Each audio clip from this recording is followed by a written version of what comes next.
Welcome to North Country Commerce, a business and community service of the Plattsburgh North Country Chamber of Commerce. Every 2 weeks we try to bring a program to the North Country that gives some insight into doing business up here in this region, or services that are available to business, what's happening that will help people prosper and do well here in the North Country, as we all want to do. Certainly we know one of the biggest forces in economics here in the North Country are our friends north of the border in Canada, and particularly in Quebec. They have been a large force going back years ago, and folks will remember Canadians coming down to the beach and shopping on Margaret Street downtown, a big retail impact. In more recent years, we've certainly seen other dimensions grow as we've seen more Canadian companies. Everybody's familiar with Bombardier and the big news of their joining our community a year ago, but there were many companies here, many of them very quietly in recent years, even before that one, and more on the way. We know that the Canadians have been playing a bigger and bigger role in this area in other ways. We know they own real estate out there. We know that they have deposits in their banks. Just a lot of impacts that we don't think about. We know that when folks go across the border, they see these warehouses up there and perhaps don't know what's going on there, but there are companies there dealing with cross-border trade in some way and providing jobs and dealing in things. Clearly, a lot is happening here, more than was happening 10 years ago or 20 years ago, and reason to believe that even more will be happening in the future. That has made it really frustrating for the Chamber over the past few years in particular. I'm sure for years before that, but particularly in recent years, because we always get those questions. What is the impact? How much is it? How many jobs does it create? And you feel frustrated when you're at a Chamber of Commerce and you're asked those kinds of questions by reporters or companies looking at the area or whatever, and you don't have the answers. You kind of talk from the gut. We've talked for years that, well, we think it's 30-40% up here, but where that number comes from, nobody really even seems to know. It just seems to have felt right in the past. It has really become scary, beyond being frustrating. At the Chamber, we really came to the point of really being frightened by the lack of knowledge, because one thing you don't want to do in business is make decisions without as much information as you can possibly have to help guide those decisions. And when you know something like the Canadian impact is probably the single biggest driving force in what happens with various segments of business up here, and then you realize you know virtually nothing about it, well, that's a scary scenario. We have all kinds of statistics and information is tracked by the Labor Department on all kinds of other trends. Be it here in our particular area, we know that the thing that's probably changing things the most hasn't been tracked and hasn't been documented.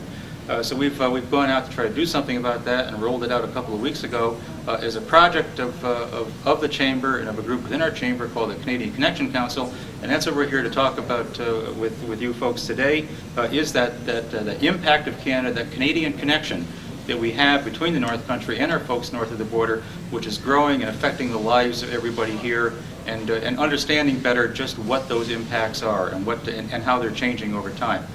Joining me for this segment is Ian Williams, who's with the Tower Group in Champlain and who chairs our Canadian Connection Council at the Chamber. Shauna Ratner, who's a consultant and president of Yellowwood Associates of St. Albans, Vermont, a consulting firm that was engaged with our Canadian Connection Council in putting numbers to this, which we'll be discussing shortly. And the gentleman that I've sometimes referred to as a captain of the Canadian Connection, the one who first kind of put that ship in the water and said there's something going on here, and there are possibilities and opportunities, and it needs to be worked, and I'm going to be one of the leaders getting in there and working on it. Mark Berry, Cross-Border Development Corporation in Champlain, all to join us in going through this report and giving us all some insight and talking about what's happening with our northern friends and the impacts they're having on us. Anne, tell us a little bit about the Canadian Connection Council and why it exists and what it does within the Chamber.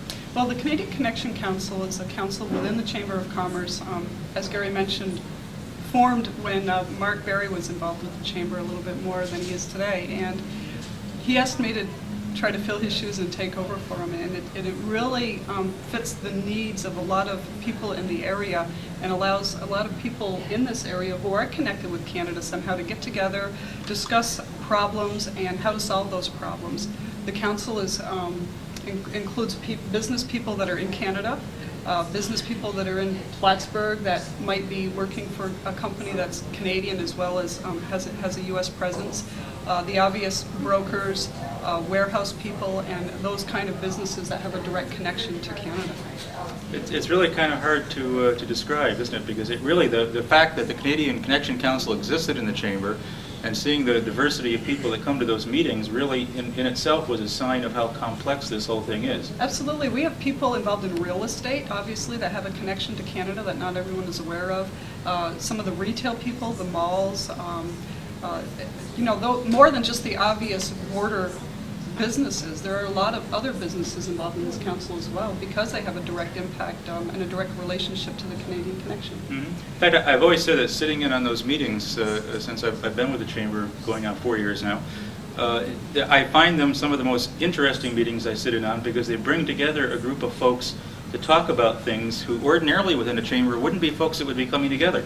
You wouldn't find a committee that somehow would bring together the industrial guy and the attorney and the banker and the realtor and the economic developer and the academics and all these folks together in one room to have. You would wonder in most chambers if you saw those folks all together, what on earth do they have in common? That they would be meeting every month. But here, because of our unique situation, they all have a common interest. That's true. They have a common interest. Plus, all of those people can also fill the needs of some of the other companies that need assistance and that the council can provide, such as our seminar. We try to hold an annual seminar in conjunction with the trade show on how to do business in the U.S. And there's a big interest in Montreal and in parts of Canada, and we get sometimes as many as 50 business people into Plattsburgh for that seminar, and those accountants and those attorneys that are all part of the Canadian Connection, the brokers, the transport companies, the warehouse people, all to get together and explain to these Canadian business people just how easy it is to do business in the United States. And that's part of what the Canadian Connection Council is all about. So the Canadian Connection Council provides usually monthly get-togethers where businesses who have this shared interest, who normally wouldn't have a chance to talk to each other, could network and share. That's right. And then it also does programming to help our Canadian friends do business here that are thinking of doing so. Absolutely. In fact, we have a meeting coming up next month on some of the new border regulations that are occurring and some of the changes that are happening at the border and those kind of things. I mean, that's for passenger cargo as well as commercial cargo. And those are the kind of things that everyone is interested in. If you ever cross the border for any reason, whether you're a Canadian coming in or an American going to Canada and then returning, you're going to be interested in this kind of thing. And the Canadian Connection Council has asked the Customs Service to give a seminar on what all those changes are about. And this is the kind of thing that will serve the entire community. Now, certainly something like a border situation involves a lot of government activity, and that means government issues come up that the impact on that. And the Canadian Connection Council also has provided our chamber with a lot of valuable input, and our Government Affairs Council with a lot of input, raising those issues and bringing them to our attention. Probably a chamber down in Saugerties or someplace, these issues would be way down the list as far as what impacts their members, but for us, they're probably the most important issues That's right. that impact us. And there've been a couple issues just recently. Absolutely. The Immigration Reform Act, trying to curb legal immigration into this country, would have a major impact on this area. As you know, there are many Canadian companies opening here, sending their CEOs and people like that here to work, and the legal immigration reform that was being proposed in Congress would have had a detrimental effect more than likely in this area. And after looking at it and talking to all the experts within our connection, we decided to take a position on that and let our congressmen know, and that's part of the thing the Canadian Connection does. And we did play a helpful role in that. We made some very valuable contacts and played of course, people have heard about the border crossing fee. That's right. And without laughing, because it's such a ridiculous idea. That's also been another issue that we've stayed on top of. In fact, we're among the first here in the North Country to really talk about that a couple of years ago. When it appeared very obscurely, it started to come to surface within some committees in Washington. That's right, and once again, it has more of a detrimental impact on this area than it would locations further south and away from the border. And again, we at the council discussed it with our council of experts and took a position on it, and let the politicians know how we felt and what kind of effect it would have on this area. We actually we did a survey of all of the Chamber's 1,200 members in January on a number of issues. And we asked them about the border crossing, pretty much knowing what the answer would be, but it's still good to document it when you talk to folks in Congress. And 97%, it's not surprising, were opposed to any kind of border crossing fees. I guess the only surprise was, who are those other 3%? We'll never know because it was a blind survey. But I'm sure there are some folks that would probably make money off a border crossing fee, but obviously 97% thought they clearly wouldn't. Folks can get involved in the Canadian Connection Council if they have an interest. Absolutely. Call the Chamber, call me, call Gary. We like active involvement. It is a very active committee. We do meet once a month, whether it be for a meeting or a seminar, a lot of informative sessions, and you can learn a lot just by sitting at the meeting once a month and talking to the other people involved in the Canadian Council and Canadian industry.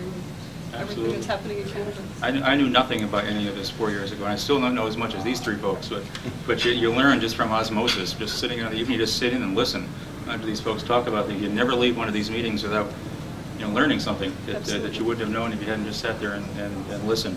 Especially in the political area. We have people like Dr. Beach from SUNY, the Center for the Study of Canada, and he keeps us informed on the political activities occurring in Quebec on a monthly basis. Also very informative for anybody involved in Canada whatsoever. So one of the big projects that the Council launched last year and completed was this, our Canadian Connection Report. I'll tell folks a little bit about the Council's role in this. Yeah, once again, as Gary mentioned earlier, we never could quantify the impact that Canada had on our area, on Clinton County. We knew it was large. And obviously, I've been involved in Canada, working on the border for almost 20 years now, and I knew the impact. I see what was happening in the businesses coming over here and the goods moving across the border, but we needed a way to quantify it. And what better place than the Canadian Connection Council to start something like that? So we got together again, our council of experts got together, we've been talking about this for a number of years now, and finally put it into place, started the ball rolling, so to speak, last year. And we assisted in the development of this by, again, giving assistance to the people that actually did the study, providing names and lists of companies that can be contacted to gather the information that was needed to put the study together. And what we finally succeeded in doing was we went to the State Department of Economic Development and posed to them our concern and our desire to do a project like this and to find all the various segments with some advice from the Council there where we suspected there was a significant impact that we would like to measure and quantify, and proposed to the state, how about giving us some funding to help us figure out a way to do this, because nobody has ever done it before, and we'll in turn give it to you, State of New York, as a model that other counties and areas could also go out and do, so that it would be a pilot project. And that's the approach we took, and they bought it. In fact, we're very excited by the idea and have expressed a lot of excitement about the outcome of it. And so we received a $25,000 grant from the state, supplemented by a $2,000 grant from our friends at Walmart and Sam's Club to pay for the publication of the report. And with that, obtained consulting services to work with our council to, first of all, devise a method for going out and measuring all this, because as we said, it hadn't been done before, so there wasn't some place we could go, as others now are going to be able to, take something off the shelf and say, well, let's just do it the same way they did it. So we had to come up with the methods, then go out and do it, then publish and report it. And the plan here also is to redo this every 2 years. So it's able to be duplicated by other areas. We also intend to duplicate it every couple of years at the Chamber so we get tracking. So that we got numbers now, but then 2 years from now we want to have new numbers, see how things have changed. And it's valuable even if we never did it again. It's extraordinarily valuable, but it'll be even more valuable as time comes. Shauna Ratner is with the firm Yellowwood Associates that worked with us as our consultants with our council on this. Welcome, Shauna. Thank you, Gary. Maybe you could kind of describe the general methodologies and some of the challenges that took place in figuring out how to do this and actually doing it. You bet. It was a great challenge, and it was a very rewarding experience to walk through it and see it actually come to fruition. as Gary mentioned, there were really two purposes to undertaking this study. One was to come up with some kind of a number for today that begins to give an indication of the impact of Canada on the Clinton County economy. But the other really was to define a set of indicators that would allow the council to go back and remeasure periodically and figure out what's changing over time. And then once those indicators suggest that there's been a change, then the council needs to do further work to try to understand why that change has come about, what the implications of that change might be. So the first thing that we did is we worked with the Canadian Council, and we asked them to help us look at each sector of the economy that they wanted to measure. And those included what we came to call international border businesses, which are the Canadian-owned businesses in Clinton County, the American-owned businesses that would not be here if it were not for the border. So the customs brokers, the warehouses, the trucking companies that exist and are in business in Clinton County simply because Clinton County has the border, is adjacent to the border. And also includes the public agencies, customs, immigration, even the county sheriff's boat patrol on Lake Champlain that are here and serve this area because, again, there's the border here. So those were all international border businesses. That was one sector the Chamber was interested in looking at. Another sector was financial and professional services, the banks, the accountants, the lawyers, the insurance agents. That was another sector. Third sector was culture, and that included media. What's the significance of advertising revenues for Canadian companies in Clinton County? And educational institutions, both at SUNY and lower, high school, grade school, other colleges in the county, all have Canadian students, and there was a concern about an interest in how many Canadian students are there in Clinton County, and what's the value of the tuition that they pay to the county. Another sector was tourism, very important. Another was retail, always known as important, but again, not documented clearly. Let's see, what have I missed? Energy was another sector that we looked at. And all real estate. Exports. That one's exports and real estate. And the exports were looking at the value of product, manufactured product from the area, Clinton County, Essex, and part of Franklin County, that are exported. And so the assumption there was that those products move through Canada, even if their final destination is not Canada. That would be the logical route of export. So what we did is, in each case, we sat and we said, what are the indicators that would tell you what you want to know about this particular sector? And we worked hard with subcommittees of the Canadian Council to come up with those indicators, and then we had to look at how to measure them. So, for example, if you want to know the payroll and employment figures for all the firms that count as international border businesses, what's the most reliable and expedient and least expensive way to get that information? Well, it's not to go out and survey the firms. That information is actually available from the New York State Department of Labor. However, in order to make that information available in the form that would be meaningful to answer the question about impacts of Canada, they need a detailed list of the names of the companies whose employment records and payroll records we would like to have documented. And so the Canadian Council, the Canadian Committee, was very helpful in trying to document those names. And the Department of Labor was unable to go through and find the information and reveal it, not on a case-by-case basis. There's nothing in this study that reveals any specific information about any given firm, none whatsoever.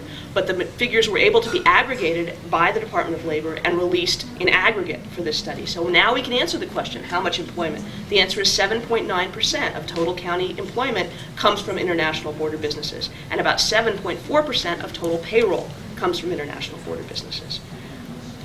Do you want me to go on, Gary? Yeah, well, let me mention a few numbers. First of all, we, in this rather colorful board, which we formally unveiled at a breakfast meeting when we rolled the report out a couple of weeks ago, we put everything together to come up with a number just to kind of impress on people just how big this is.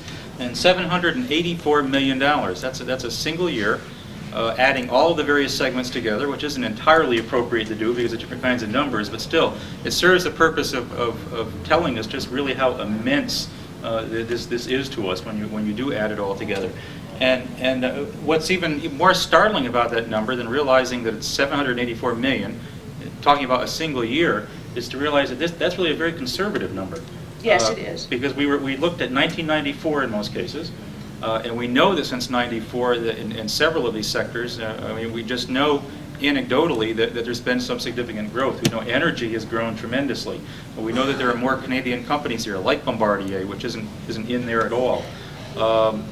other thing, banking. We know that with the referendum last fall, we know from our banker friends that there's been a very large increase in deposits. That didn't get counted because we were looking back before that. So we speculate, we think pretty accurately, although we'll find out the next time we do this for sure, that if we knew the fullness of all these numbers, it's probably over $1 billion already. Right. I think another very important thing to say about this number is that it's not been inflated in any way. There are no multiplier effects or anything like that included in this number. This number is a composite of a lot of different numbers, but each of those numbers is a real number. There are, by and large, not estimated numbers. They're actual numbers based on actual responses we received from people in Clinton County about the value of the business that they do with the businesses, the Canadian businesses, and the American-owned border businesses, and the public agencies that were identified by the Canadian Council.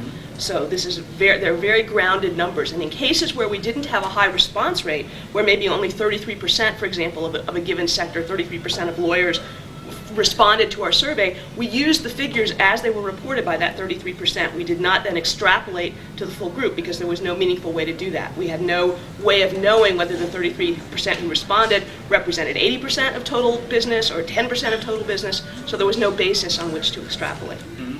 But just reinforces again, it's a conservative number, which That's right. Really makes it mind-boggling. That isn't even the whole picture. It's just what we were able to firmly document without doing any numbers games. That's right. Just giving a real solid, credible number.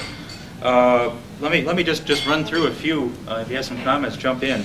A few that I found of most interest in what we learned out of this.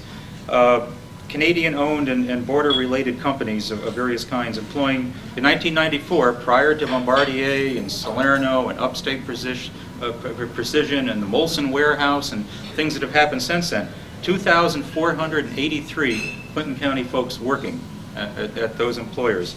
An annual gross payroll of $59 million, not counting benefits and everything on top of that, just base payroll. Exports by companies here in the Clinton County area to or through Canada. $187 million, mind-boggling figure, and that had increased extraordinarily in a short period. That had increased by 161% compared to a national increase over that same period of 102%. Mm-hmm. So there's really something happening there. Bank deposits, $210 million by Canadian companies. Almost $40 million in real estate ownership here, generating something we don't commonly think of. We think Canadians, maybe we think sales taxes, but they're also paying a lot of property taxes, over $1 million a year to our towns and school districts in property taxes.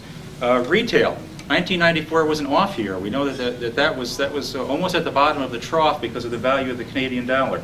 And folks tend to think, oh, retail spending by Canadians is terrible. Well, guess what? Even when it's bad, it's huge. $193 million in retail and tourism spending, we estimate in 1994. Imagining from that what it must have been 5-6 years ago when it was at a high is just almost hard to imagine. So I think it's a good. There's a lesson here to learn that be careful not looking at the glass as half empty when it's still half full. Even when it's down, it's still huge to us. 36% of sales tax revenues were estimated to be generated by Canadians, even at an off time, which sends a real message for everybody out there that pays property taxes, where that's coming from. Over a third of taxes to the county are coming from our Canadian friends. Broadcasting, $4 million. In fact, we don't reveal the exact reports of folks. WCFE has commonly used themselves the figure as an example, that over 67% of their voluntary membership contributions come from Quebec. That station probably wouldn't be around if it wasn't from Quebec. What's interesting is that a lot of Canadian companies not located in Clinton County provide advertising revenues to the media in Clinton County. Mm-hmm. Because those media carry across the border, it's worth their while to advertise. If it were not for the border, much of that revenue would not be available to them. Absolutely. Mark, what does this all mean to us? Where's it going in the future?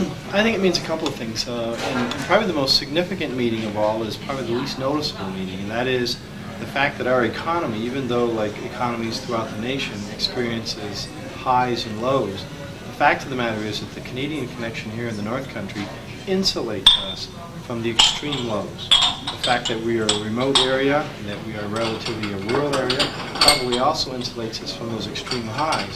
So I think most people in business would prefer that middle territory, if you will. Avoiding extremes in economics and in politics and other things is probably a wise thing to do and to have in place. Secondly, I think that if you examine the economic landscape of the North Country, you'll see diversity, but not enough. We still have major employers in the county. The hospitals, the Georgia Pacifics, the Wyatt Ayers, and these are very attractive employers, these are very good employers. But if your economy is not sufficiently diversified, then you have an economy which is dangerously prone to the whims and fancies of a handful of decision makers who may not even be domiciled here in the North Country.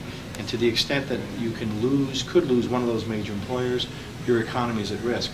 The Canadian connection serves to diversify our local economy, and even though, as you've just pointed out, it is in effect the largest employer in the county, it is the largest employer by virtue of the fact that it actually represents literally dozens of employers. And that's good for the economy because there's a certain diversification. I think the last thing has to do with government initiatives. By learning what and how the Canadian connection works, we have become more sensitive to the fact that government poses a threat to us. It could be today a border crossing fee, tomorrow a bed tax, the day after gross goods and service tax in Quebec. But one way or the other, we now know in dollars and cents what the potential impact is of the latest government initiative, be it federal, state, or local. I think those three things are probably the most important impact of this particular study.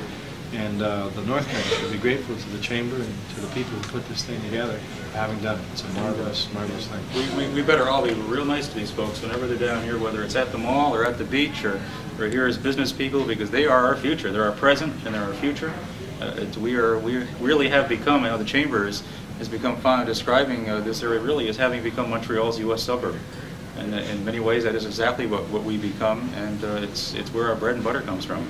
And these folks are down here, they aren't taking anything from us anytime they're down here doing anything. They're giving us money. It's a heartwarming relationship to have, and I think as long as we communicate it, the more likely it is that our relationship with Canada will go even closer than it has over. Well, we have this report available. It's at the Chamber. Any folks out there that are interested, call us at the Chamber, 563-1000. We can provide them with a full copy of the report. We know everybody in the North Country will find it of great interest to look at the numbers, see how they were arrived at. There's a lot that we didn't even touch on in here that really tells us a lot about what we need to know about our future here in the area. Folks that want to know more about the Canadian Connection Council or other programs at the Chamber, again, also call us, 563-1000. We're always happy to have folks get involved. It's how we're able to do things like this. They're mostly volunteer-driven. And there you have it. There's that number again, $784 million, a number that folks are going to be hearing a lot of in months and years to come, and getting ever bigger as years go by. And we'll make that number bigger as we go out and update it every 2 years. And thank you for watching North Country Commerce, and be sure and tune in the future as we bring other topical programs.